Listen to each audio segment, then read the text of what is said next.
আমাদেরকে কত সুন্দর লাগছে মাশাআল্লাহ, তাই না? আর আমাদেরকে কে সাজিয়েছে আজকের ভিডিওতে সেটাই শেয়ার করব। সো আমরা চলে এলাম ইতি অ্যাঞ্জেলস মেকওভারে। আমি আর আমার ওয়াজিয়া বুড়ি আমরা দুজনেই অনেক বেশি এক্সাইটেড ছিলাম, কারণ আপু আমাদেরকে আজকে সাজাবে।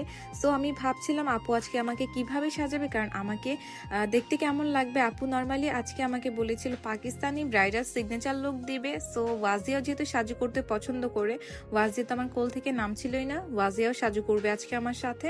আর আমি অনেক বেশি এক্সাইটেড ছিলাম মেকআপের পর দেখতে আমাকে কেমন লাগবে, কারণ আপনারা সবাই বলেন আমাকে নাকি সিম্পল লুকে অনেক ভালো লাগে, আর আমি এমনিতেও মেকআপ করতে বেশি পছন্দ করি না। সো আমি অনেক বেশি কনফিউজ ছিলাম। দেখেন মেকআপের শুরুতেই ওয়াজিয়া আমার মেকআপ দেখে ভূত বলছিল, আর ইতি আপুকে বলছিল আন্টি তুমি আমার মাম্মাকে কেন ভূত সাজিয়ে দিয়েছো। আমি অলরেডি এই রিলসটা আপনাদের সাথে শেয়ার করেছি, আপনারা আবার দেখে নিন ওয়াজিয়া কি বলছিল তার মাম্মাকে। ভূত লাগছে? এই আমাকে ভূত লাগছে। না ভূত লাগছে না তো।